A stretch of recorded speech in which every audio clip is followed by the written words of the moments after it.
bring the meeting to order for the, whatever it is, January 7th, Hinesburg Review Board meeting.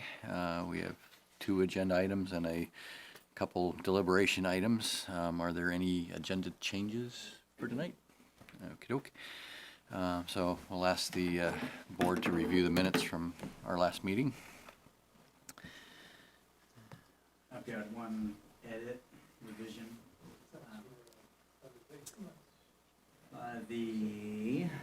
On the Daggett application, when I discuss the grade, it's the, second full paragraph down on page 3. And if I said 16% grade at the intersection, that would be in error. So my preference is to strike that last part of the sentence. You did say 16. 16% grade on the road is what I meant to only leave here. On the road as opposed to? Approaching the intersection. Oh. So we're supposed to have a flat area approaching the intersection. Yeah. So kill the end at intersection, right? Yeah, or at the end the sentence at grade. Yeah, right. In other words, take what I've got on this. And at intersection, 16% grade maximum. So take what I've highlighted there.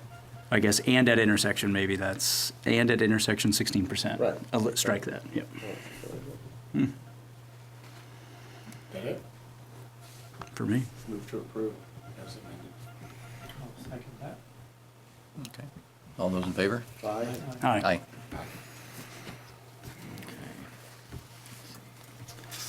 So let's see, our first agenda item is United Church of Hinesburg. I'm going to recuse myself from this. There you go. Our presenter, I guess, is Rolf Kielman.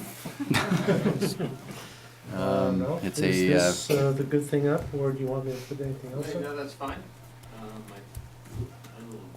did a little drawing too, I guess, but I'm not sure it's any more accurate than this one. So this is for a variance on a, for development on a non-conforming, That's very right. small lot, so you Mhm. can feel free to fill us in. Yeah, I did make a few, just in case people don't know the building and didn't really make enough, but you can share. It appears to be slowly sinking into the sunset. That's my take on it. Yes. I've got one more, actually. It's two-sided.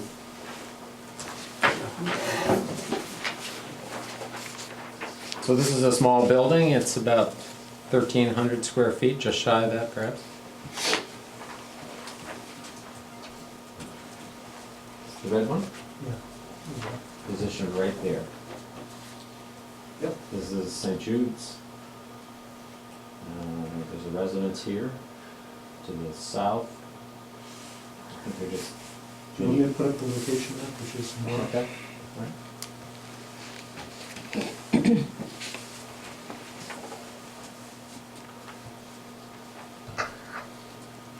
Yeah, okay. So it's a little park on the corner. I think there are 2 or 3 houses here before you get to the Vestry. It's, well, just to cut to the chase, the zoning for this part of the village requires a lot size of 6,000 square feet and a minimum width of 40. And this particular lot is a little over 2,800 square feet, so less than half of what's required. And it's 29.5 feet wide, so shy of the 40-foot required width. And so I think... I'm just gonna do one little correction. Sure. The minimum width side for a compliant lot in the village zoning district is 60 feet. But we have the section on existing small lots taken off of the state regulations, which has that 40-foot minimum for development.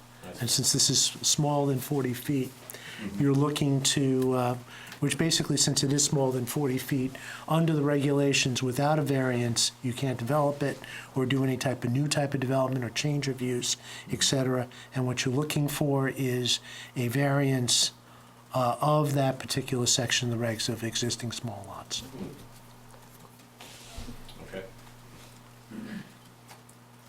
So, a small group of us, private Hinesburg citizens, we previously encouraged the town to preserve and sell the police station, the old police station. A new one was being proposed. Had heard that this structure was going to be demolished. There'd been a feasibility study done by a historic preservation consultant, funded by the Preservation Trust. And we thought we would at least try to look into preserving the building and continuing more or less, although it's certainly different, its kind of community use and character. I think it's one of the older buildings in town, built in 1840, roundabout. And I think it was built with components from a demolished or dismantled Congregational church, which had been built in 1810. Several of you have probably seen there's a kind of Palladian style window on one side that's in need of repair. We've actually put plywood over it to kind of try to mitigate the deterioration. So if I said to you that, hey, we've got exactly figured out what we're going to do with the building, that would be facetious. We've had a structural engineer look at it. As I said, we've had a historic structures report put in front of us. We have a pretty good understanding of what's wrong with the building and what needs to be done, and it's fairly substantial. On the other hand, to renew the building is probably still less expensive than it might be to build a new building of the same size in the same location. So given its historic importance and given its placement on the street, often the analogy is made of the village comprising sort of a healthy mouthful of teeth. And about 25 years ago the church was removed and pushed back. And there are several other structures that are somewhat vulnerable. So I think the building plays a very important role in the streetscape of especially this more historic portion of town. We think, the space itself is valuable for community purposes. I mean, we've talked about a variety of different modest community functions. We've been talking parallel to this about the creation of a community center in Hinesburg. Those plans were more grandiose to start with, and they probably are still grandiose, but I think this little structure fulfills some of the functions that the aspirations of that community center also held forward. So its community purpose is really what we're talking about. Small scale meetings, art functions, maybe poetry readings, small scale musical events, that kind of thing. So we're just here asking for a variance because we think the structure is important enough to the community that it deserves reuse, and the United Church, which owns the structure, is willing to sell it to us for $1. They really do not have the resources to rehabilitate, renew, restore the structure. So I'm not sure what else to say. I guess I have a question more for our staff. I guess I'm a little confused, how this differs from like the replacement of a house on a lot near the lake, where it's a tiny lot. And I mean, in general, as long as you're fitting in the footprint that you were in, you could raise the whole thing and rebuild. But I don't know if you even need to come to us for that, as long as you're staying in the footprint. So Well, how this is does this something- differ? This is different in the sense that there is a regulation in the, I quoted in here, it's section 511 of the Hinesburg zoning regulations. It's based on some state statutes that many towns just simply copy this particular regulation. This application has actually brought up a lot of conversations on the meaningfulness, especially as things have changed, as far as this regulation actually even being in our regs. So it'll be interesting to see what happens in the future on that.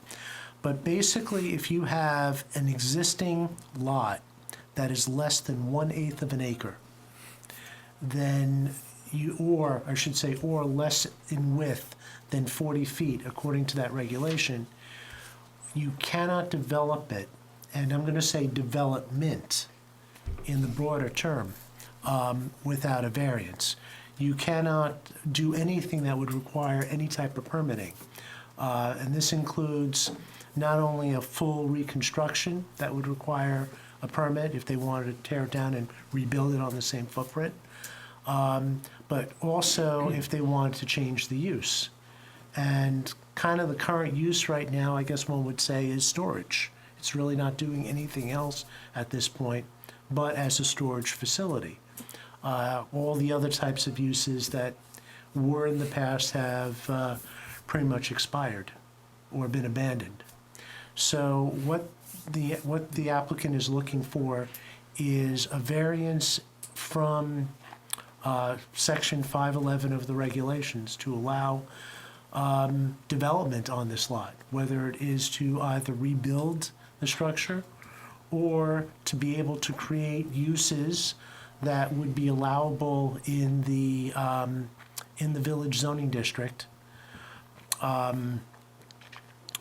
Granted, they'd still have to come back for conditional use and site plan, et cetera. Probably the biggest challenge they'll have with site plan when they get to it is parking and the agreements they're gonna have to make, but they don't wanna go there at this point. Before going into that type of application, they just wanna make sure that they can get the variance. And then Ralph and his team, if they can get the variance, will come back for something in the future with that. Okay. And so it's the same 5 variance criteria that Correct. we have to meet. So the fact that there's an existing building that is there, that existing building is grandfathered, right? Mm-hmm. And so all the non-conformances, I guess, are grandfathered, right? It can be.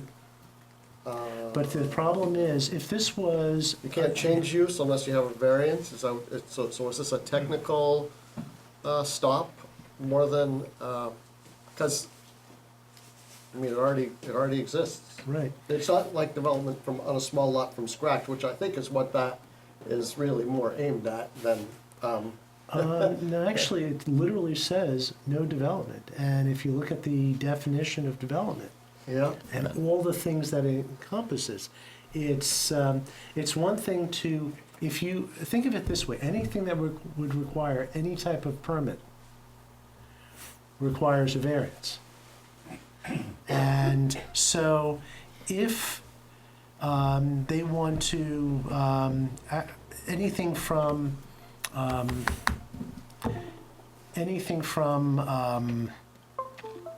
I know, there it is, that's back up. Nice little distraction.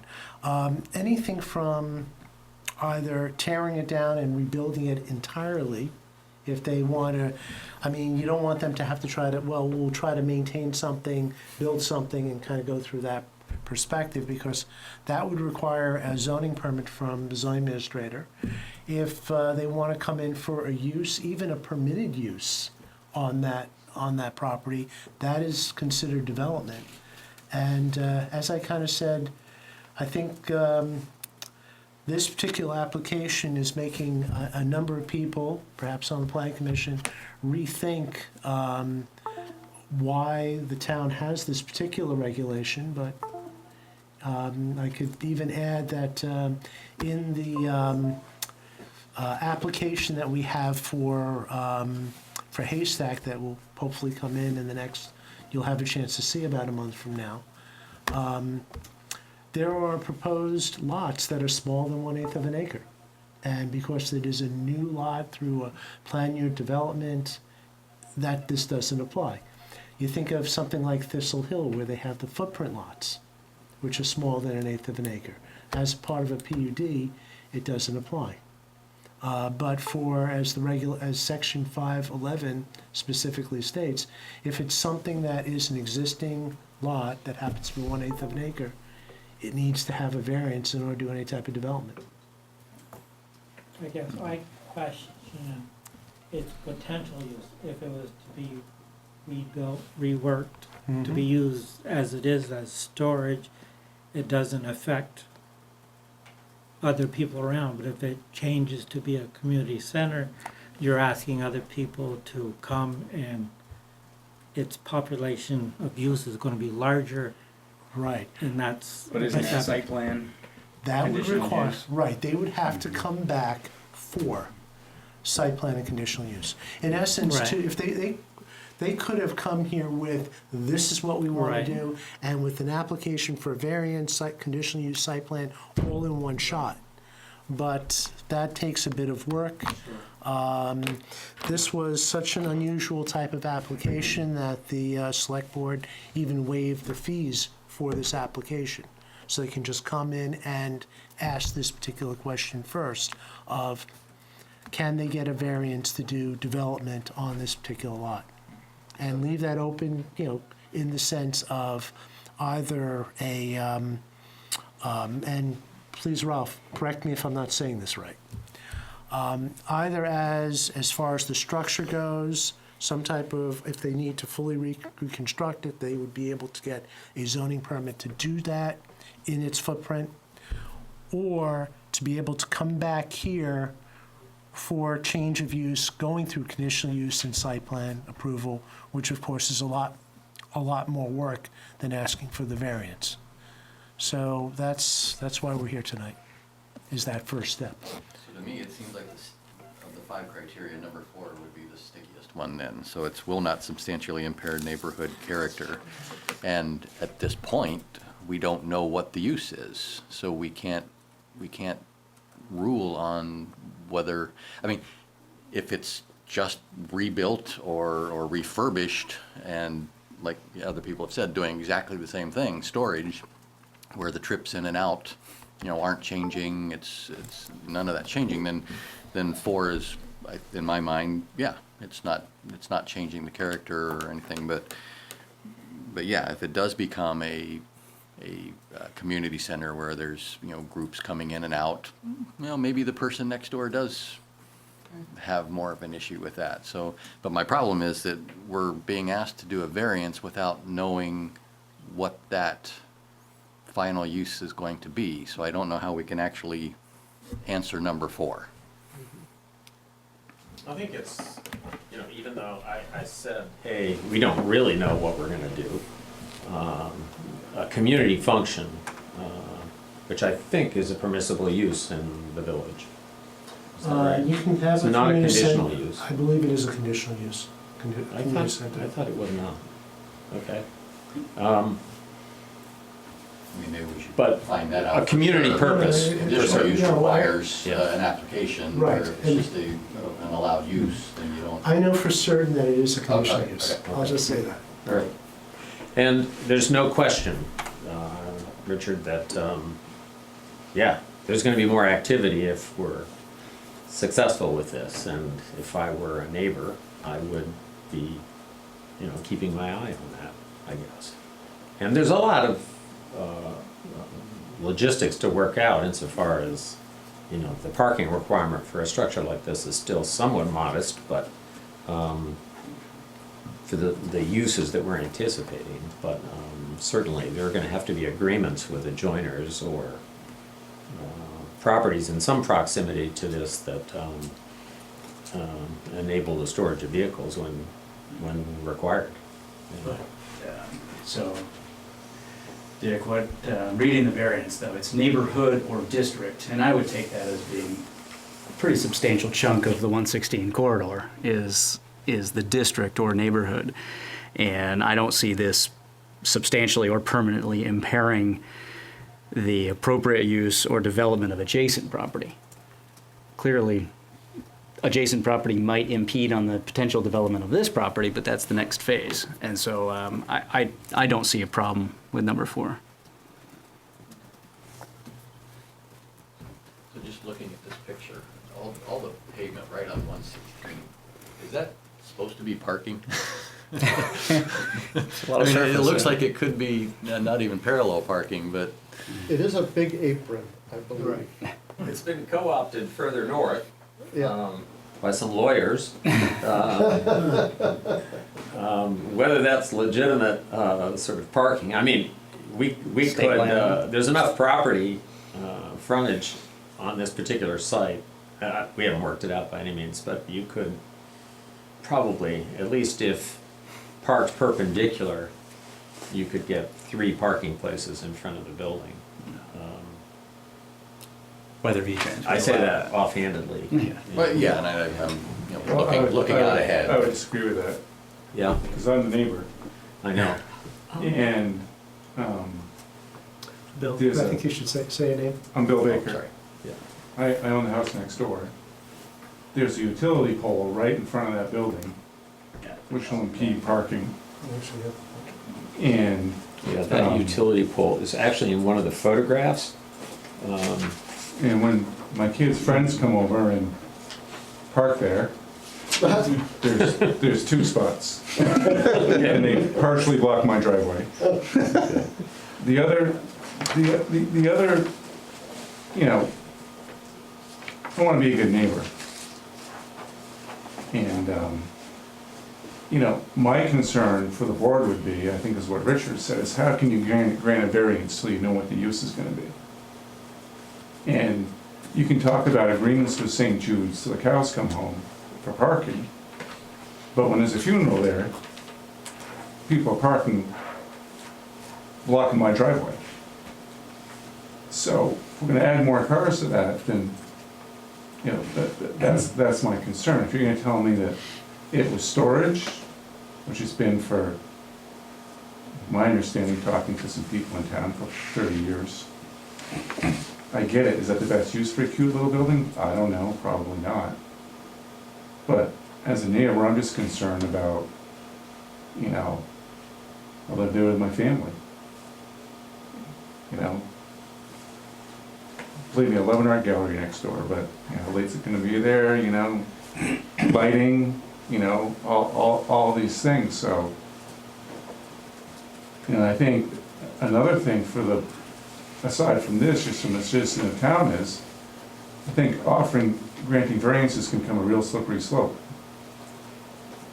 So that's something for you folks to consider, but, you know, I appreciate the fact that the church wants to save an old building and that Rolf wants to, you know, preserve an antique, for lack of a better term.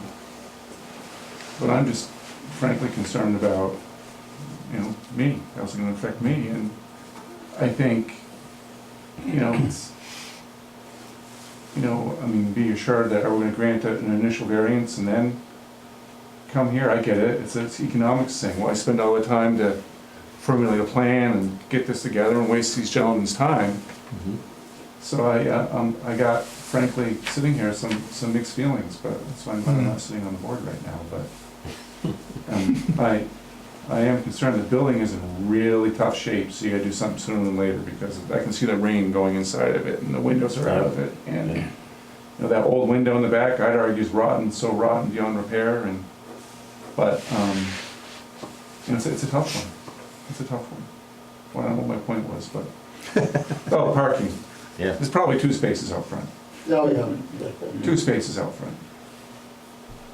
Well, there's certainly many. I'm sorry, can I say one other thing? And Rolf, you probably know this, or maybe Greg knows this too.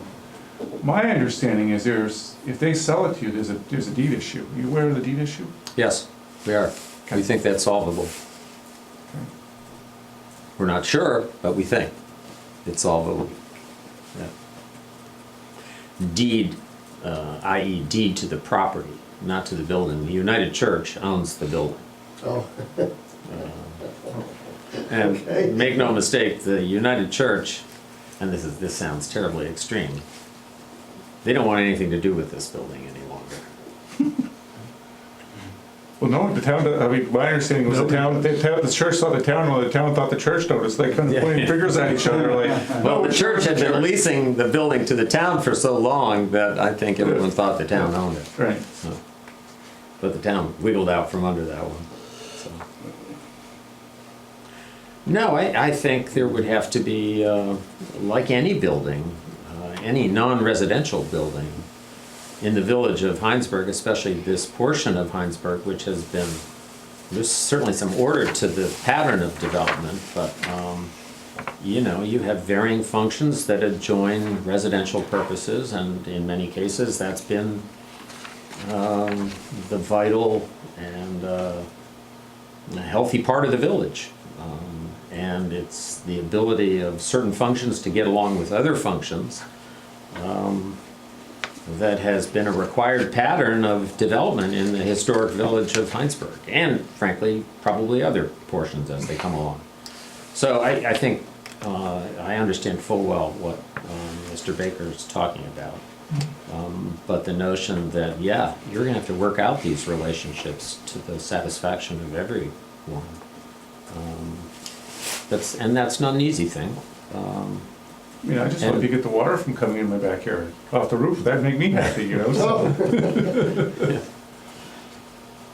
Yeah, is that, yeah, I'm sure, there are all sorts of wonderful things happening back there. Well, I would just say maybe it doesn't matter from my perspective if the, you know, maybe it doesn't, here is not a place to say it, but certainly restoring the building would only benefit me, so, you know. Mhm. I wonder if I could say something? Sure. I'm Jeff Javald, and I'm just interested in this building and have talked to Rolf and a lot of other people about it for several years. To me, it's a classic catch-22. The building can't really be saved without getting a permit. Can't get a permit because we need a variance. So what to do? Should we just watch it fall in?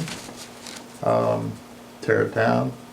No one, you know, there's the deed issue, there's been a perception issue, an ownership issue. No one's taken responsibility for the building, really. They've let it go. And so it's a difficult choice that you're faced, I guess, because if you read everything technically, there are, and your point as a neighbor is really a good one. But in a sense, the group can't even involve the neighbor or the neighborhood, in a sense, because don't know whether we can do anything. I say we, but I mean whether the group can do anything. So it is a unique situation, and I think that's exactly what a variance is for, I think, in zoning law. In the years I've had to cover it and watch it, it's been for very, very unusual situations. And this seems to me to be one. And if the DRB doesn't grant the variance, it seems like there's not much that can be done with that building. That's it. And who's gonna tear it down? That becomes the question.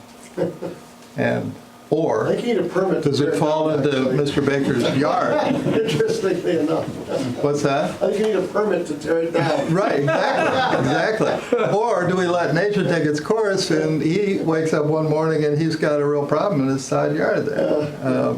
Or lightning strikes it or whatever. Right. So it's kind of it is more than just I still don't think the word development applies here, but it becomes a larger issue in that this building is that close to being beyond any hope of repair. So, would you say that any development of the building or improvement to the building or change of use of the building definitely requires a conditional use and site plan as well? Mitch, is that your? My take on this is, I mean, there are some uses, and I don't have it right in front of me, that hypothetically could be a permit and a site plan.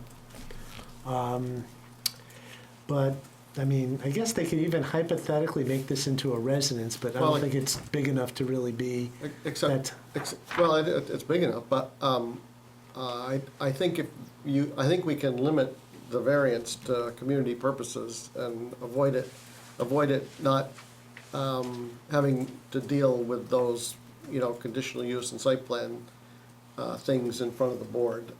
until they come back Yeah. to the So board. if they, so from my perspective, if the only way to have a chance of moving this forward, because I encourage, reuse of the building, is to have a variance in place. I've read I've seen many and many more variance requests before we had staff, screening them. It's very difficult to meet the 5 criteria, and and this is something that I don't feel like I have to stretch to meet the 5 criteria, given the existing circumstances there. So I think if we condition the variance on especially number 4, saying for community purposes, with the fact that you need site plan and conditional use, I think we haven't created a risk of, some development that we aren't anticipating, or something that doesn't work for everybody. And if that's what they need, I think I could probably. How does the applicant feel about that restriction? I will say first, though, reading the neighborhood, I feel like Yeah, you don't have a problem with it anyway. I don't have a Yeah. problem with it. There's a lot of different land uses, and the conditional use and site plan will have to make conditions to appease neighbors and other issues. But there's a lot of varied land uses within what would be definitely called a neighborhood within Yeah, Hinesburg. yeah. So I feel very strongly about you that. don't- I wouldn't want to limit the applicant's potential use right now unless the applicant fully deems that appropriate. Well, that's what they're proposing, kind of, right? Community use. We are, yeah. In all candor, Can I just say something? I thought you were recused. I participated. Yes, yes, you may. Dick, your point about, this is a non-conforming structure, and we have a regulation that governs non-conforming structures. And ordinarily, rebuild, just going straight up on the footprint would just be a conditional use issue for the board. We do have a other regulation that deals with this tiny lot. And I think from a legal perspective, the tiny lot regulation would be considered as kind of trumping the ordinary non-conforming structure issue. So I think it's appropriate, as staff suggested, that we have to deal with this tiny lot issue. Then going to the variance, when I joined the board in 2000, the practice basically was not to pay any attention to the very strict variance criteria. There were variances that were granted that, in my estimation, had no basis in law. And in the 19 or 20 years since I've been on the board, I voted for one variance, and I think one variance has been approved. And even then, it didn't meet the criteria, but it was kind of out in farmland, and it didn't really matter. But having said that, I think this easily fits within the variance criteria. That's a high bar right there. But I don't think you have to I don't think you have to necessarily grant a variance without knowing what's going to be there. You could just give the applicants a weather report that a variance will be granted if they come in with an application that does not affect the the neighboring properties. And if they come in with something that requires conditional use approval, then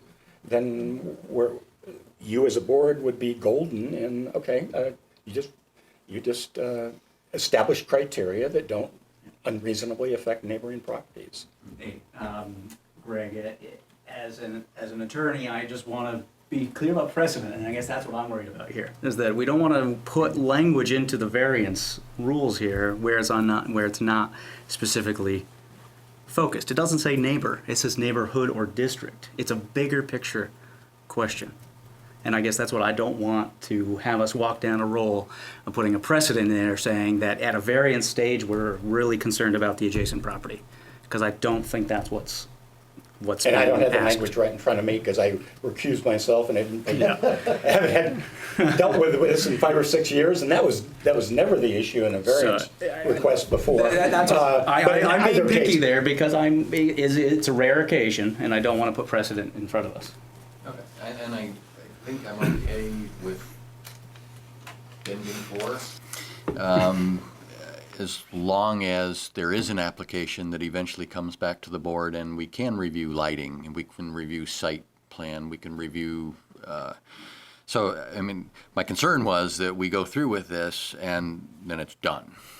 And then the property gets refurbished, and, you know, it doesn't come back to us to check on lighting or anything like that. So, you know, I don't know, maybe it's, you don't put it in the variance that says, you know, we expect that this is gonna come back with an application, you know, a site plan of some sort, because obviously this site's been, you know, around so long and so old, it predates everything. There's obviously no site plan whatsoever for it. Is it safe to say the variance doesn't guarantee anything further Sure. than the variance itself? So a variance does no harm. I mean, Yeah. I guess that's the bottom line. Right, because I frankly struggle with, Unless that allows some kind of redevelopment that is not subject to the board's review. Yeah, well, hence I say, That's- under number 4, we assess that as a community purpose. Dick, you want to go through all 5 criteria? Or just have the board discuss that? I guess so. So let's see, we have a letter from Rolf where he, come on, lists the criteria, and then he lists his reasons for why. The first criteria, I guess, is unique physical circumstances or conditions. I guess in my mind, this is a fairly unique circumstance, a lot that was formed, you know, who knows how long ago, and, you know, predating any sort of regulation. So in my mind, I think it meets that criteria. I agree. Okay. Let's see, so number 2 is necessary for reasonable use. Again, I guess I'll just give my 2 cents and then you guys can weigh in. So basically the building's falling apart. So reasonable use, in my mind, would say that it needs to be refurbished some way, somehow. So I would, in my mind, it would definitely be necessary to do this, to grant this, in order to have reasonable use of that property. Agreed. Number 3 was hardship not created by the appellant. And again, I think it's pretty clear this was a situation created a long time ago. Clearly, it's not a homeowner that placed things and now have themselves, you know, up against a property line or something like that. So in my mind, I agree that it is a hardship not created by the appellant. Agreed. Agreed. Okay, number 4 is the will not substantially impair the neighborhood, and we've kind of discussed that quite a bit. So I think that's kind of the one that Have a the discussion. final vote. word on Yeah. that needs to be when the application for actual use comes back. But being a building in the middle of town, clearly there's, you know, neighborhood uses or expectations that are not out of the ordinary. Number 5 represents the minimal variance necessary.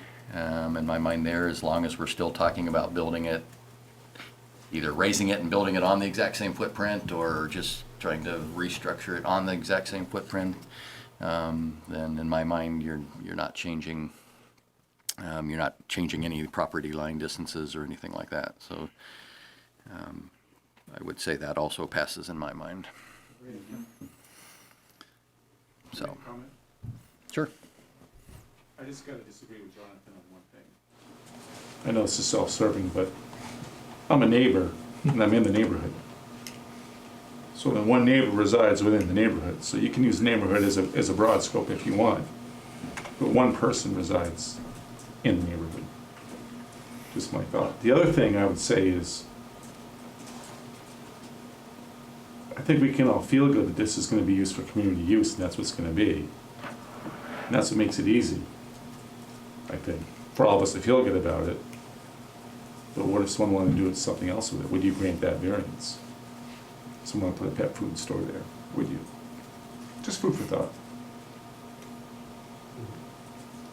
It's worth thinking about.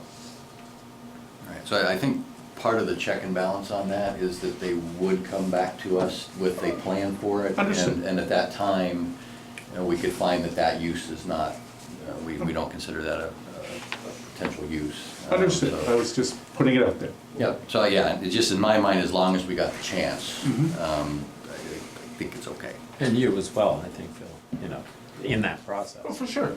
In fact, even pre that process, you know. I think the only thing that could hypothetically be put in there that wouldn't come back to the board is if they wanted to do a single-family residence.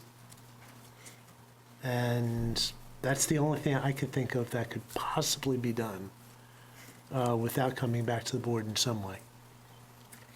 And Which is why I suggest that we mimic the applicant's proposal in the variance that says it's for community purposes. So we know it'll be back for site plan and conditional use. Which is actually a greater burden on the adjacent neighbor if it was a community use versus a single-family residence. So, Well, I suppose. so But- we're looking out for you Yeah. in that way. Okay, so I'm not quite sure, so I guess, is there any other comment from the public? I guess we closed the public hearing. Well, I guess I did ask a question to the applicant. Didn't hear the answer because I probably interrupted myself, but how did the applicant feel about that restriction to community use? And the question is whether that is the exact definition that we want to use. Yeah, I mean, I feel like I'm a little, even though I served on this body for a brief period of time, I don't confess, or I will confess, as far as variances and just constraints on those variances, I'm not conversant with that. I think to curtail the use in the interest of this variance, I think that's what's being talked about.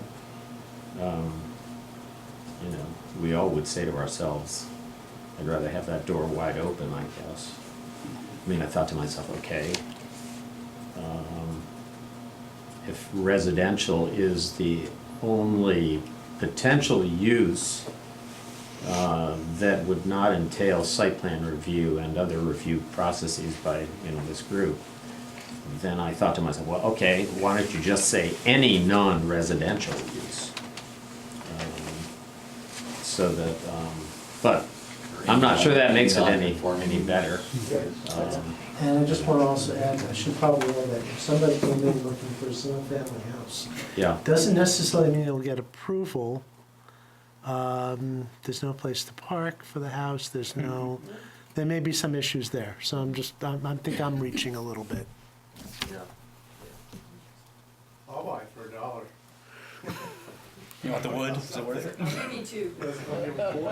Tell you what, I'll buy it for $1, I'll split half the, I'm a builder, I'll split half the profits okay. for a future community center somewhere else. All right, well, you're gonna be encumbered by about a $15,000 demolition bill, so I would constrain your enthusiasm back there.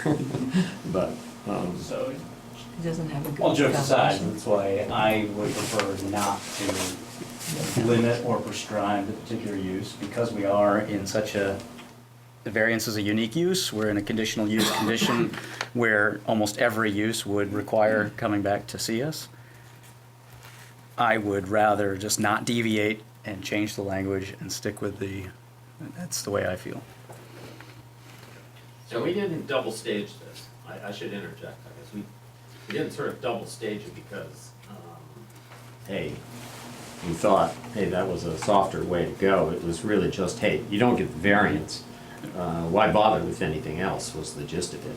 And we're not, you know, quote, we're doing it ourselves. We're not paying people to do it. We happen to have some people that are qualified, more or less. So, you know. We hope more. I think we ought to do with the applicant's proposal. It doesn't, it just focuses the variance. I'm reluctant to leave it open.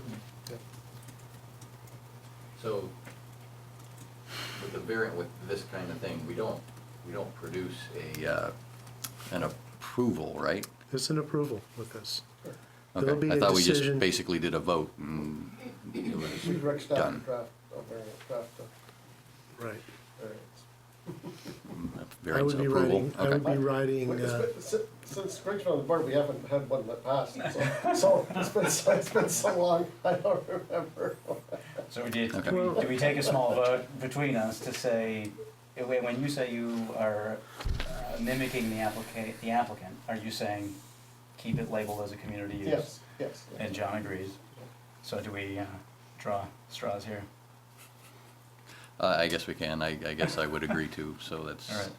So 3, you at least get it. So. We'll see what happens afterwards, but, so, I motion to close the public hearing and, ask staff to write up a variance approval, with, the conditions for a community use. Second? Any discussion? All those in favor? Aye. Aye. Okay. See you when you come back.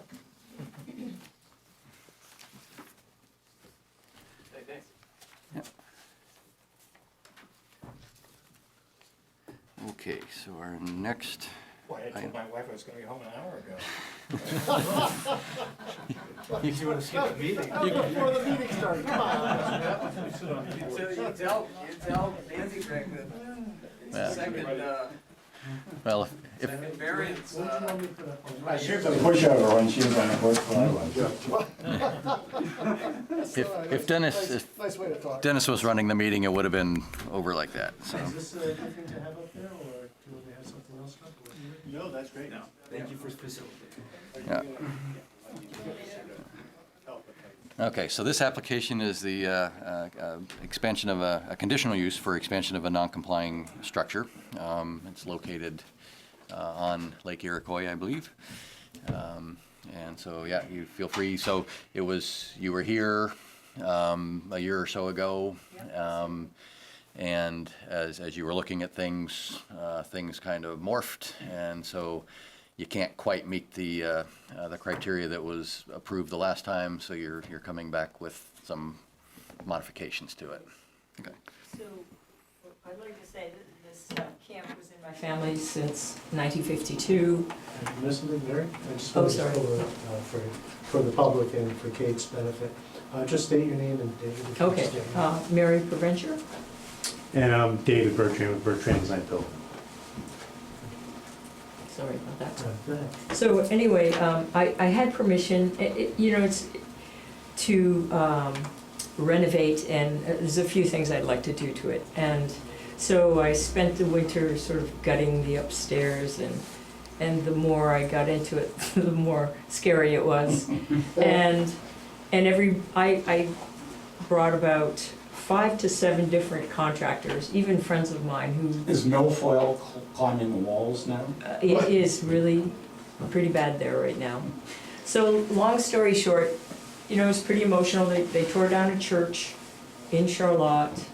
My father got the lumber and built this thing, and the framing is ridiculous, but the worst thing is, the upstairs wall, once I got it in and pulled out all the linoleum and the rugs and all the stuff that was in there for years, and this wall upstairs is moldy, you know, and I still wanted to save it, and, you know, I was gonna take the roof off and do a little expansion over the front porch, and For your prior. for my prior approval, and everybody I brought out there, and the last straw was I was in the crawl space, and the back beams were like spongy, and so everybody was like, you can't save this, and we had trees growing out of this foundation, you know, for years, and so it was just a total mess, and so finally you know, we used it this summer. We couldn't sleep there because we could just go there and, you know, use it downstairs because the upstairs was just torn up. So nobody could use it, but at the same time, I talked to my neighbors with the approval, and you know, I'm friends with them all, and so they just said, we don't care what you do whatever you want, but just don't do it in the summer. So I said, you know, I would try to do that, and lo and behold, so I think it was just recently that I came back and said, you know, I've given up, I'm gonna tear it down, if I can. And then I started, you know, coming in and meeting and seeing what I could do and what I couldn't do, and What required a permit, what required Oh, yeah. additional approval from the board? yes. And do you want me to state these three things? Well, So, you know, it does fall within the 75-foot setback, and it's, I was trying to, you know, fix it up, but I can't do that, so now I have I'm asking for a 1-foot widening of the entire structure, just as, you know, 24 is, you know, 6 by 8 is 24, and you don't have to make all these cuts and you don't waste all this wood. And 1 foot, just basically you're saying going from the width of a 23-foot wide to a structure 24. to a 24, which from a construction standpoint, David, you're the contractor here, but from a construction standpoint, it's a lot more expensive to build something 23 feet than it is 24 because it doesn't come in standard sizes. Yeah, the extra foot's basically pretty, you know, pretty close. Yeah. You know, Labor's still the same, slightly bit more materials, but yeah, exactly. So, I'm gonna build on the same footprint, but the footprint is mildly expanded, basically. I don't know how. So you're going 1 foot wider towards the open part of the lot? The larger, the width, the Yeah. big space, yes. Yeah. And I think I'm moving the structure over a foot from the Actually, narrower part. I realize this is actually an I old don't- picture. Was we the were- red outline showing? Yeah, I Do you wanna take It was, over? no, you're doing okay. We were able to get it is, It's on about ledge. another foot away from the little brown cottage to, I guess that'd be the south. It was tight to that, it was 17 feet, and we were able to get it to 18 feet, so we were able to push it a little bit away from that at the same time. So we formed, at this point, we demolished the cottage, we formed the footing, and then had Mitch and Suzanne come out today and check those measurements and look at stuff and see Yeah. how it looked. I want to bring up I realize I put in the wrong picture here. There was actually a picture that we, is this, no. I'm kind of missing a particular There's a picture here. whole, there's a whole set of plans that were in there. Plans and elevations, the whole works. Yeah, actually, I know where, Well, we have it in our folders. Yeah. right, but there was another one that I want to, wait, wrong one, there. A better picture that was made later on, and then I want to just make a comment about this morning, here. There it is, right, that should be, wait, is it this one? Okay, that's the one that shows it a little bit better. Yeah, Suzanne and I came out this morning. I would just simply make, there are plans of the proposed house. One little change was that this went from this was actually 32, the intent. I'm showing here on this plan that this is 38. It's actually going to be 2 feet shorter over here. And what you have currently there is that the foundation is formed, nothing poured yet, or at least nothing was poured. The footings, I should say, was, right. So this way here, we can do measurements to make sure that what was even proposed was going to match and meet all the different setbacks as described. I wanted Suzanne out there, so she would be knowledgeable on this. She's going to be the one who is going to, not only does she write the permits, but she's going to go out there to do a certificate of occupancy at the end of this process. And wanted to make sure that she was comfortable with all of the measurements as well. We measured, we still have like 63, 64 feet. It comes out to be to what appears to be the center line of the right-of-way coming in here. I did some deed research to find that this right-of-way ends right over here, so it's one of these circular things at the end of from the property line. The structure itself appears to have also shifted about 6 inches a foot in this direction, which actually improves this tiny little 4 feet, makes it probably closer like to 5 or something like that. The structure itself lengthwise here is a little shorter, so it actually improves a little bit the distance that happens to be from the lake. So we took measurements here, here, over here, and as best we could, because there's a cliff that's right here, we had to measure out to here and then down, and then kind of figure out and all this type of thing. And it is a greater measurement than, it was like from the maps and so forth, we have like 33 plus or minus feet, and we are measuring this now to being, from what we measured, about 40 feet or so. So it is an improvement on that as well. That's a cantilever deck, is that true? They have the existing deck, which you can actually see in some photos, in the photo part of your packet. And actually, let me go back to, actually, wait, I can just do it. Let's see if I can get back to, let's do this.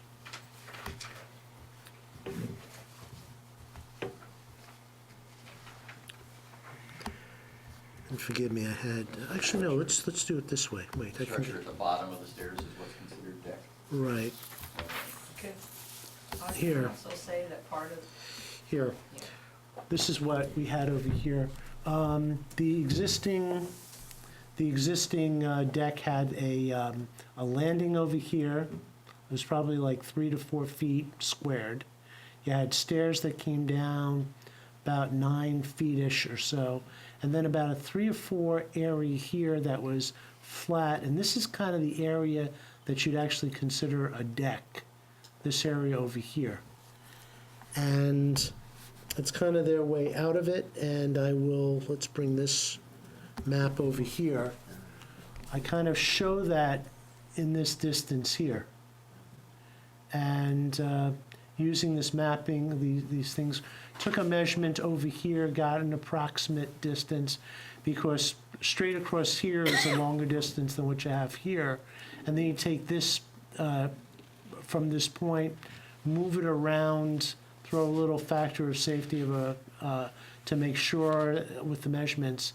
And it seems that if you put a 12-foot deck over here, this edge over here and the distance to the lake will be greater than the distance from here across to here. And, but then again, this is something bigger than this over here, but Mary's basically looking to see if she can get a deck behind in the building. We had a deck over further, but right in that first corner, there was a huge pine tree like this. Let's say that. I was cleaning it up this year, but right here, there was a massive pine tree that, you know, dented into the house, and that had to be taken down in it. Kind of ruined that deck, but my mom was like 94, and she didn't wanna, you know, she didn't wanna put any money into it. She was just limping it along.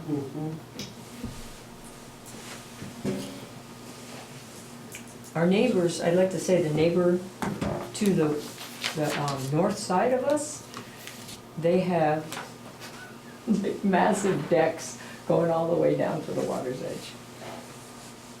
Their whole house is deck. So at what point does a deck become a dock? When it actually extends into the water, I suppose. When it becomes an E. It unfortunately, we're up on a cliff, so that won't work for us. And it's a long jump down. It's a long jump. Use a fireman's fact- pole to get down. In fact, we had the property for sale all for like a year. My sister was executor, and she had the property for sale for over a year, and you know, everybody like, you know, we not got not one bite. Yeah, I put this picture up. This is, kind of shows the cliff that they basically have. And, obviously, it'll be kind of a difficult construction feat to try to actually build over the cliff, but that, of course, would be something that would be closer to the water and beyond the regulations. But this kind of shows it in that perspective. So the aerial view of the lot where you're showing the house and all the dimensions, the red, yeah, that one. So the red is shown 24 feet, and it pretty much fits the current house size. So the current house size is also 24 feet? 23. It was 23. Okay, so then that red line, I the know red it's line already- representing the new house is actually like a foot more to Right. the north. Okay. And not only that, and keep in mind, the house has been already taken down.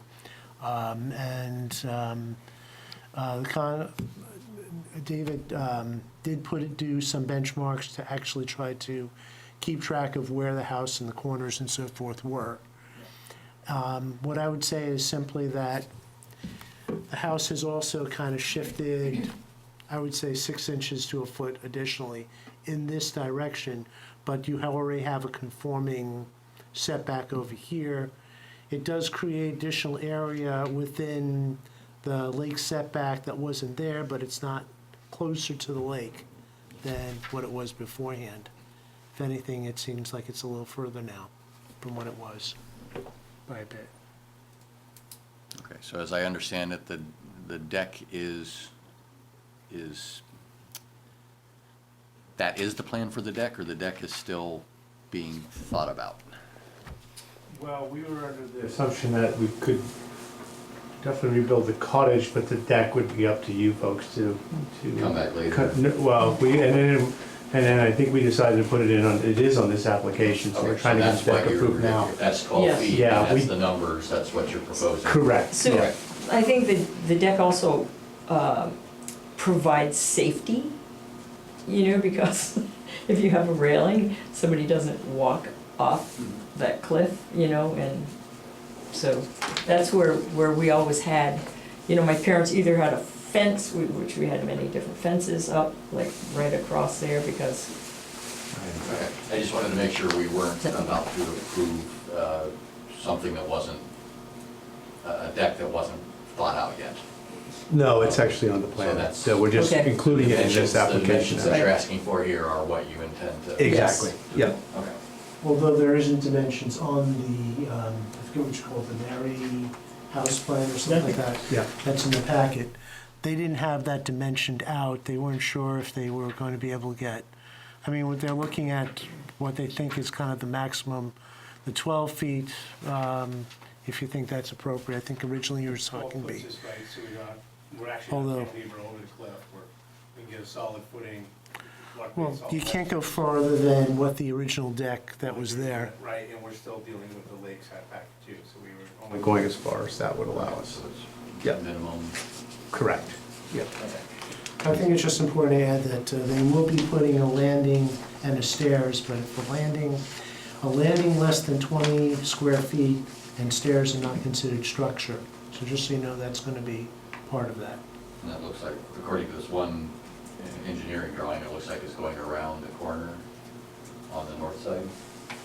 For the, yes, for the, well, there'll be an entry stair, but Mitch, are you talking about I thought we. down at the water's edge, or It you're could walking be, down? well, it could be, well, I'm talking about, you have the deck which is up in the air. Yeah, And you're gonna wanna exit that deck. that deck will sweep back around towards the front of the building, so.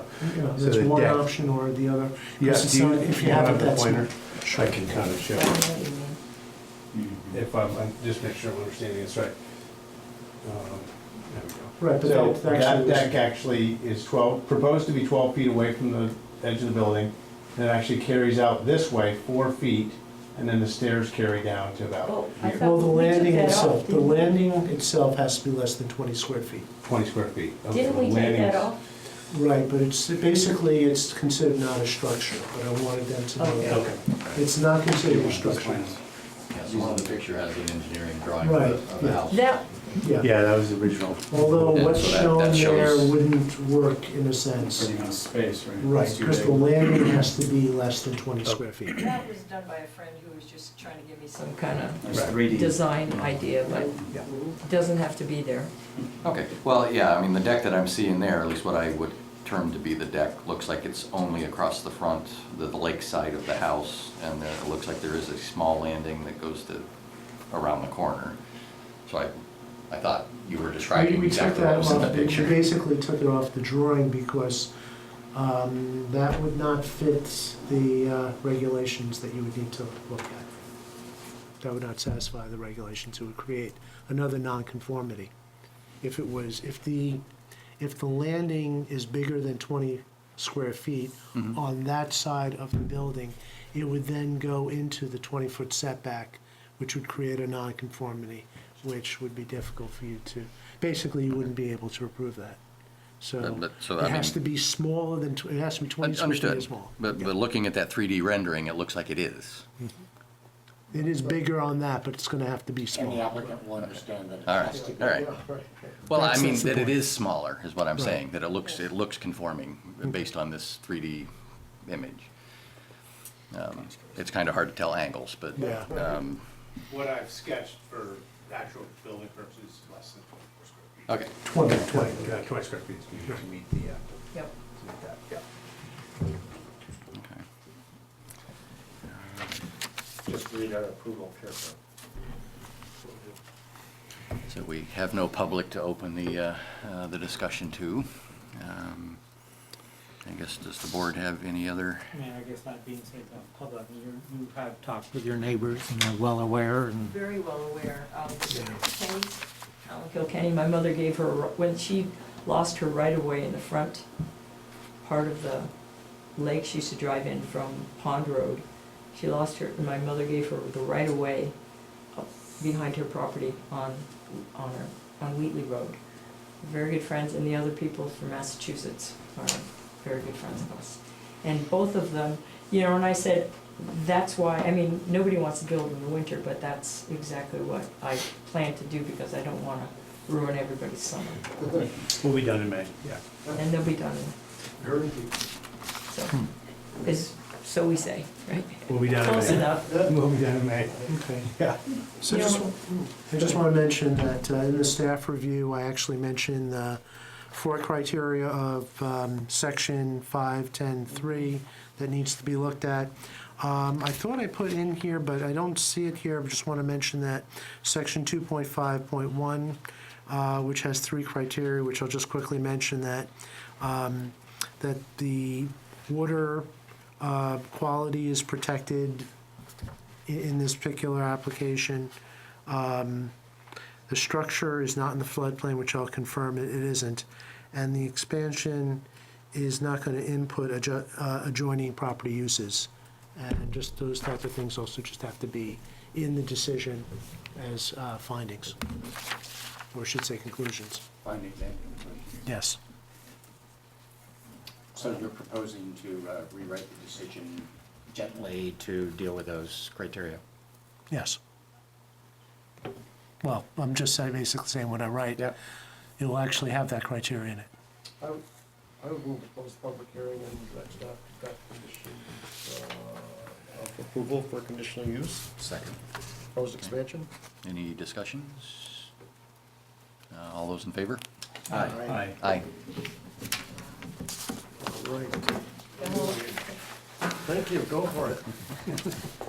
Thank you. Might be looking to find White Hill. Easier here than anywhere else? Pardon me? I have to tell you, the staff is so nice here. They're terrific. Unbelievable. Mitch has Well, really you're welcome, happy to help. gone above and beyond. He's been to my place, I don't know how many times. No, let's not get into that. I've done a lot in Burlington. That's funny. Not on the air anyway. That was good. Who's watching? Yeah. Sweet. That was really Thank you all. funny. Thank you very much. Okay. All right. You can't wait. Let's see. Which one first here? Okay, so, Matt? Actually, let me catch Stephen up to Martin. you for a moment. all right. Actually, other business, Oh, yeah. couple of little, actually, this is the first meeting of the year. And in the first meeting of the year, there's a little procedural thing. The DRB organization, this is where you either reappoint or choose other chair, vice chair, secretary. Dennis did tell me that, who couldn't be here today, he's in Texas on business, that he is willing to continue as chair. I'll second that. So if you want to make motions, as far as Dennis, Dick, and Sarah, So I'll make a motion that Dennis continue as chair. I'll make a motion to reelect the whole slate. Second that. Two of whom are not present to object. So ram it through. All right, all those in favor? Aye. Aye. Congratulations. The good news is I can always just quit. No, he's been reappointed. Actually, that's right. I should say also then, yes, congratulations to Ded, Dick, and Sarah for your reappointments. And who? Me, Sarah, and Dennis? Dick. Yeah, okay, Ted. Ted, Okay. okay. I can remember who the third was. Okay.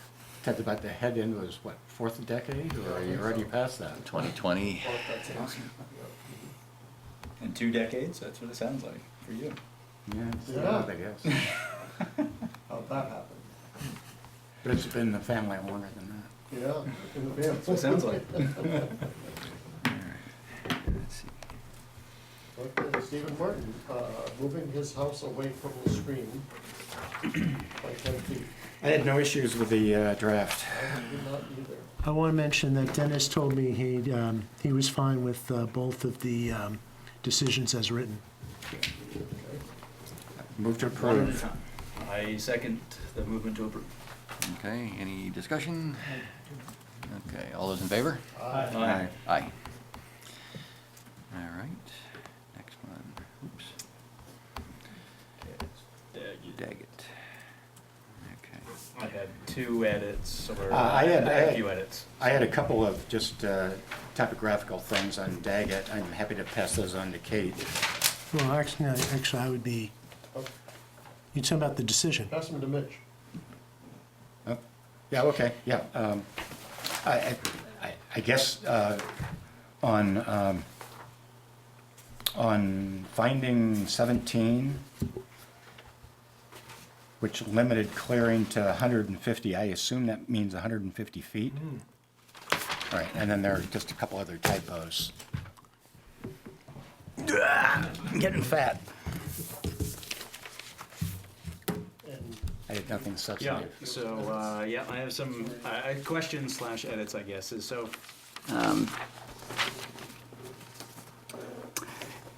The findings 13, and we talk about the road foreman. The grades will be no greater than greater that 15% than, and Actually, we're talking but- about, So findings 13 for now. right, no greater than, and the thing is, there was a conclusion, I didn't know if you wanted to go 15 or 16. I've got that. Yeah, Okay, we'll get So I there. left it on that. So this one, did we get a comment from the road foreman about? And this 13, I'm not clear whether it's the intersection or the grading of the road. And I don't recall seeing what Mike actually said, what was our requirement. All right, because he actually had. an You mean how email. flat is flat? Well, this finding is not clear whether we're talking about the road or the intersection. Right, I took it to mean the road and that the intersection needed to be appreciably flatter. Yes, and this isn't quite. They actually said it was gonna be flat. They said it was gonna be flat. I drove by the other day and I don't see how you can make it But then they flat. said, Nope. I think even Jonathan said flat could mean 5%. And I wasn't real happy with that, but.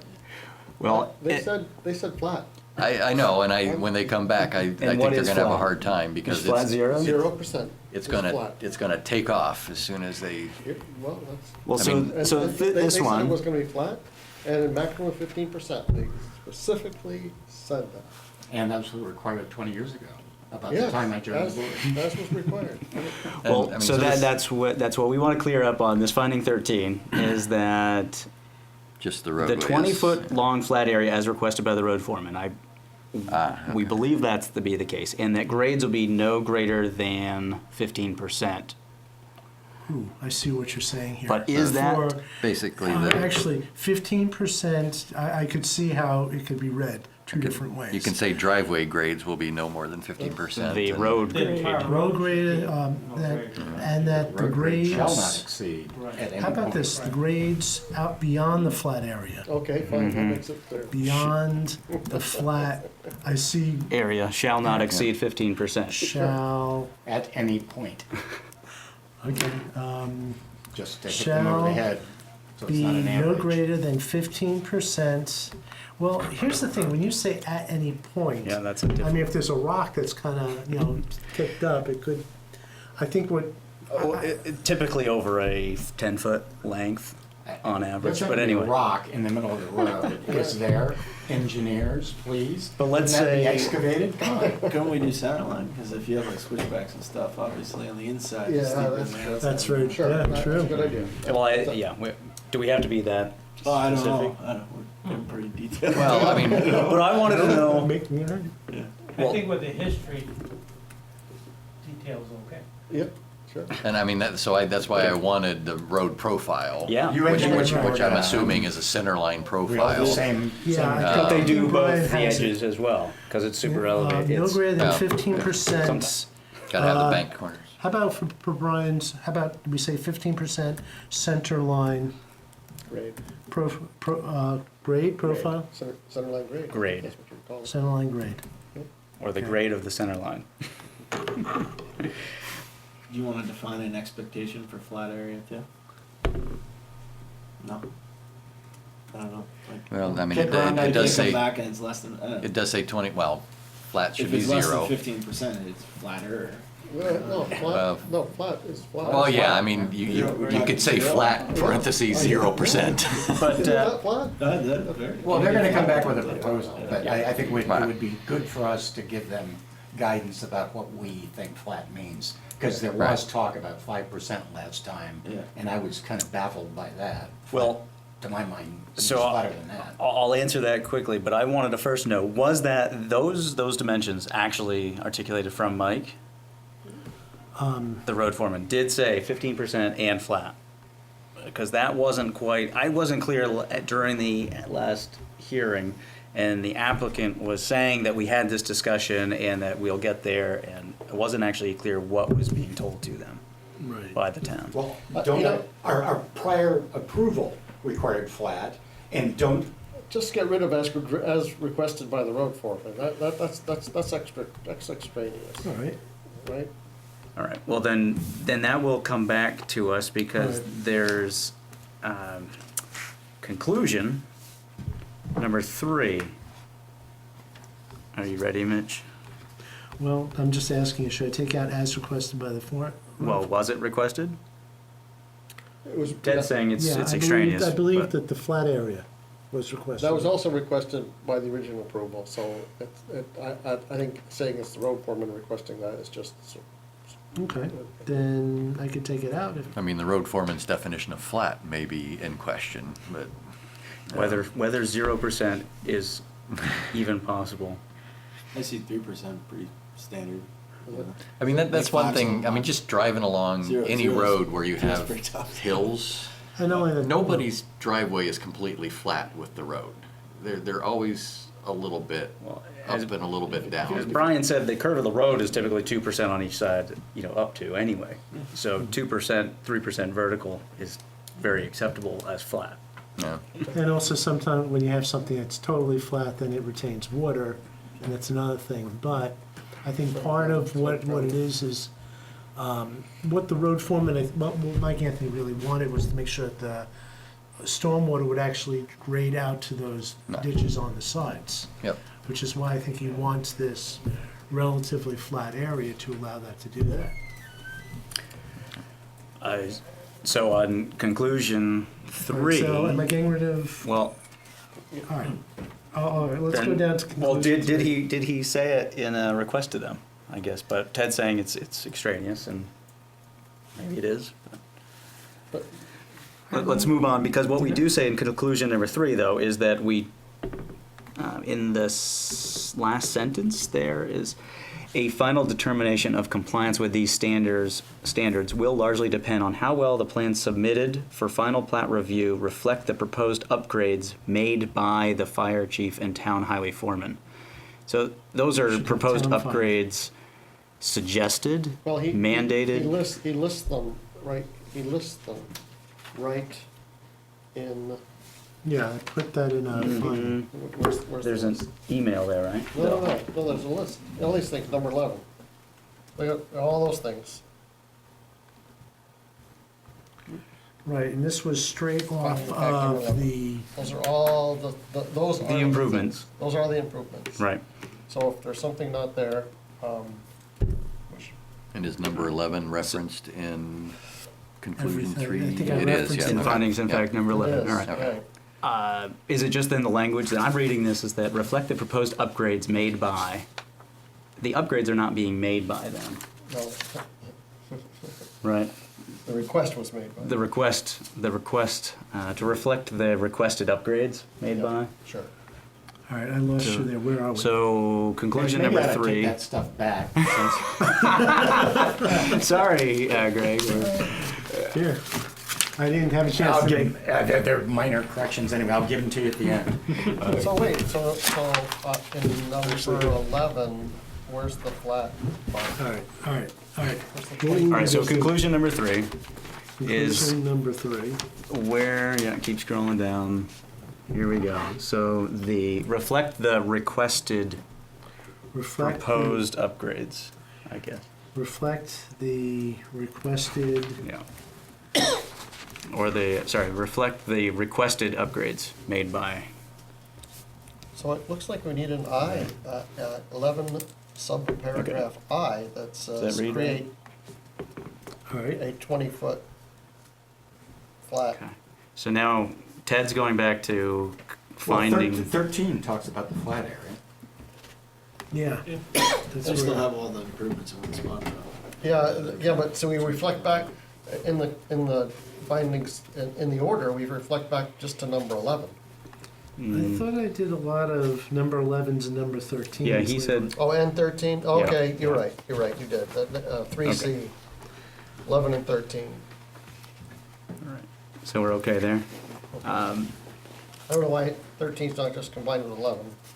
But why is 13 separate? I think, I mean, again, when you're writing a 6-page draft. Doing great, Mitch. Oh, thank you. I think the reason why I separated it was because you had the first group is the things that were actually listed on their submittal. Ah, And then coming in to talk about the additional things that Al and Mike happened to bring up. I don't think it didn't quite flow in with number 11, and it's funny, I forget what I put in for 12, what was actually in between, but They're all there. yeah. Don't worry about it now. That's a sketch. Actually, fire chief testified, so I put something in there for 12, and then Alright. 13 was Mike. So the last one in order 3C. So we're going back to the same topics again. So this is where that 16% and where my I do know. definition of flat started getting convoluted, because I'm forgetting the applicant's design engineer's name, who was also just here tonight, David. Bertrand.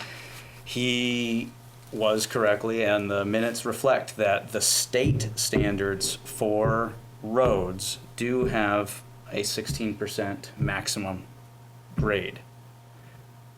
And so, does the town have a 15% requirement, or do we go with the state? And I was hearing, not clear, but that the applicant was saying, we will meet the state. I don't know whether they actually said 15% versus they will meet the 16%. We've never permitted anything over 15% within the town, according to my recollection, and I don't have the road standards here, but I thought that was 15 in the town regulations. I don't, Well, the challenge, Or are they superseded by, I don't know if we have we used to have a piece of paper that had what the town considered their road standards, but I'm not sure that hasn't gone by the wayside and we deferred to that's state. the guess I'm thing, not it's clear on that still, either. that's the whole challenge, because that apparently went by the wayside, and we've been putting a bit of pressure on the select board to encourage them to bring something back. But there are practices that the DRB has been doing, and just continuing with those particular practices. so we've never approved anything over 15 True. before, and the one I remember when we approved actually 15 turned into kind of a challenge on right up 116. Oh, the one on I top forget of the the name hill. of the road, yeah. Yeah, yeah. Yeah, Continued they to didn't challenge. meet it. They came in and said we can't meet I'm it. honored in the breach. Right. And we already built the driveway. And we said there's no further development. But they did do just about everything they could They do. don't want any further development anyway. Well, but thanks for the future too. So are we putting ourselves at a potential challenge if we say 15% when the state and we don't have a requirement? And that's why I was curious No, what Mike Anthony actually No, said, because what the was the applicant town? stated they're gonna meet 20-foot flat and a maximum of 15%, so you're just Okay. mimicking back their, And that's And the also reason- part of the original approval. that's too, part of the wasn't it? original. Right. as well. And the other thing was, and the reason why I kind of put it in there, because I didn't get that very clear back from the board that that's exactly how you wanted to do it. So that's why I wanted to ask the question. That's why I put that in there. Then I vote for the 15% Yeah, you could put and 15 too. and then And maybe we ought to all just put another eyes on this, this draft before it gets finalized. I think we're okay. We didn't change that much. We changed very little, actually, All right? you know?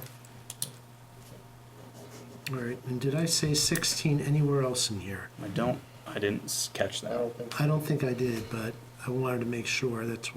Like I said, that's why I put in that parentheses, more as like a reminder, did the board want something else? yeah. Well, it's something then to bring up with the, I guess it's planning commission, right? Who would be, Well, Or select board. it's more a than- select board It's for the town select board. road No, standards? road standards come from the select board. and, yeah, something that, like I said, we've been, So why do we About- think they've gone by they haven't been repealed? Well, They've been I superseded by, I don't know what the authority of those were. I say, it was a piece of paper, it was a single-sided piece of paper, here's the town road standards. I guess maybe it was adopted by the select board at That's some what the select board point. does all the time. Yeah, I suppose. Well, you can I don't ask think we have what, authority to disregard you it. can ask what happened to it, or where it is. Someone would probably have to find a piece of paper that was before computers. It's actually, well, it's actually more of a straight. Like the town No. map is part of the regs? No. So then- No, no, it's town road standards. It's not part of the zoning or subdivision regs. So if it's not, how is it anything that's enforceable anyway? I mean, unless it's a reg, you can't. You can't get a driveway permit unless you meet the town road standards, I guess, it's. Well, that's a But whole, if it's just that's a a piece whole. of paper And it's and it's something not designed a- to, well, the select board has at least one time adopted it as the town road standards. Right. And I'm sure that's by some statutory approval, whether, or authority, whether things have changed in the last 20 years in how that has to be codified is an open question. Yep. And the way that the board can actually regulate on this is the whole idea of emergency service vehicles being able to get to a particular place. And when you go beyond 15%, that seems to be an issue unless you're going, and even if you get, I should even say, even going Yeah. beyond like 10%, you've got 10% is a issues. steep driveway. Yeah, The state statute that says 16 is okay, however, it doesn't help us too much on that. In mountainous areas, that was the sentence. yeah. Oh, really? Yes. Really? So, Even less help. I have one quick question. 3E, and maybe I missed it because I wasn't here for the first meeting. I only got the second one. Results of a test well yield and/or an engineered plan approach solution to ensuring sufficient potable water capacity. Are they sharing a well? What's going on? They said they were with gonna drill one in advance. They're gonna come back with proven well data. Right. That's my understanding. Because the issue here is that that particular area of town, as well as when you look at the A&R well data, there are some zero yield wells that happen to be in that area. And what's kind of around it is some very low yield wells. So they're gonna have to come back with either a well, they drilled a well and got a certain yield, some type of plan to say share water in case that in some particular way, or some type of storage solution, something along those lines that could allow for the house that they're proposing. They won't get a CO without We should proven say- water, Yeah, so they don't I want guess to I just pick it up. get a little nervous when We should say- towns get involved in WW stuff. I you know. Just say wells demonstrating and, instead of. obviously drilling a well is a huge expense, and what's a engineered plan or approach or solution? I mean, It was trying to be kind of open-ended on that, Well, but if there's a better way, to word it, I mean, I recall them saying that they were planning on drilling. Yeah, they did say that. And I'm like, I guess if I was they a little wanna know, surprised that if they they were going wanna. to yeah, do that before they Plus- had the final approval. because the flip side of that is the board doesn't really want to create a lot that then can't be developed because the water's not actually there. Yeah, So in a lot of other developments, if all of a sudden you're looking around and seeing, oh, there's like 20 gallons here and 15 over here, there's a good chance, even if they drill one well that's a dud, they'll find something somewhere that actually will work.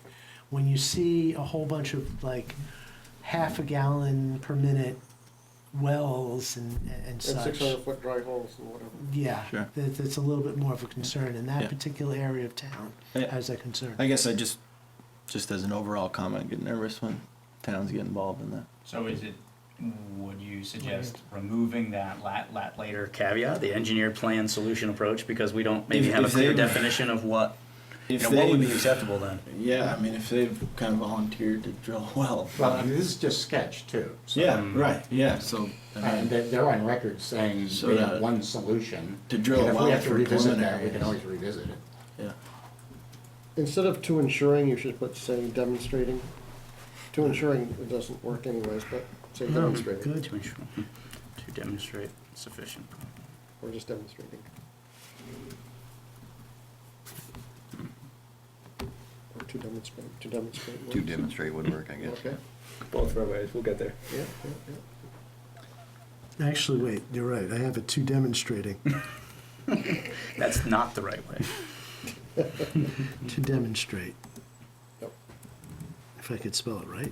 I think they did well to work through this, because when they first came in, they were very adamant. Yeah. They had approval to do from 20 years ago. Yep. They forgot that Ted was still alive. We thought we waited long enough. There's still one on the board. I don't move to approve as amended. Actually, wait a second, Greg, do you have your spelling things? Oh, yeah, just a couple of confirmations. All right, there you go. All right, you got those. Because then what we have here is, let's see, on 11, it's a We don't- will instead of a with. We don't need to go through We got the those. fees No, I would have brought them up if I just was giving them. and a confirmation. Okay. Everything else was, So we have a motion to approve Yeah, I think. as amended. Do we have a second? Seconded, right? yeah, I second it. Okay, thank you. If there's no more discussion, all those in favor? Aye. Aye. Okay, so that does it for the night, right? Well, actually, let's Fair see, enough. just news and announcements. Okay. I'll just tell you that we've got, for the next meeting, we have a revision to, a subdivision revision. And Alex is going to be, Black Rock's not next meeting. no, February it's 2 4th, weeks right? from now. And again, that's still tentative. Later this week, we're expecting them to provide us with new plans and new submittals, I'll just say. And if it's hopefully all that we've discussed, then we're going to put them in on for February 4th.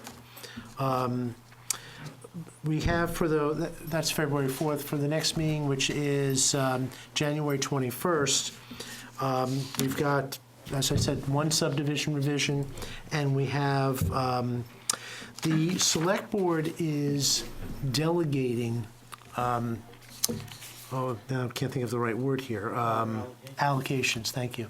Water and sewer allocations to the Development Review Board. What? You mean passing the buck? Is that what you mean? Here, Okay. what they're actually playing, and I just lost my job. basically they're gonna say is, there's going to be X amount of water and sewer that you're gonna be able to provide out. And the Development Review Board, through a particular process, is going to be able to allocate it. Oh, but there's a. Can that be administrative? There's a prescribed process. Correct. Okay, okay. There's going to be a prescribed process and such, and should be interesting. I'll just say, Brian, regardless of whether we have all 7 or not, come. It'd be great, great to have your input on that as I will well. not be attending that. I will be away on the 21st. All right, And so well, each you have year a they're seat. going to, each year they'll recalculate the allocation. So it's just instead of people going to the select board to get their water allocation, they'll be able to get it through us during the Correct. the development process. And then basically, there'll be like a meeting or two a year where people will come in looking for that allocation. It'll be just an extra step. Oh, okay. Interesting. And so there's always another bucket of allocation for non-DRB things, right? Like just regular residential. Some things just get done. We'll find out. Well, we'll find out. You know And I assume in that I case, actually that's don't even not know our the whole story allocation. at this We'll point. find out. So who's presenting, Alex? Alex is going to come to the meeting and present. Right?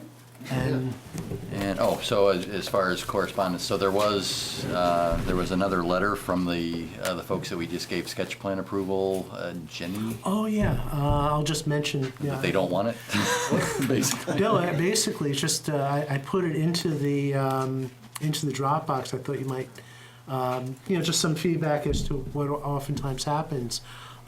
They found that they did their wetland delineation and found that it was more extensive. But this is Jenny. This is the property on O'Neill Road, the 2-lot subdivision. Yep. This was going to be that lot 8 that was right on the Charlotte border. Right. They did their wetlands testing and found that it was more extensive than they thought. That field? Yeah. Yeah. And basically when, or maybe they didn't go into the field, but came close to that field where you then throw the 50-foot setback to it, they weren't going to then be able to develop as they wanted to. And so they're basically gonna not continue. I So mean, that granted, approval they. just will fade away in 6 It'll- months or yeah, whatever. Yeah. Exactly. Come back with another sketch. They may come back with another sketch. That particular lot has the allocation to create an additional, One lot. exactly, so they can come back in the future or not. And I just, since we got that, I thought it'd be some interesting update on the application. Okay, guess we don't have to worry about the trails anymore. Well, I'll leave that to the Trails Committee. Good night, everybody. So Thanks, Greg. we will call it a night. Thank you.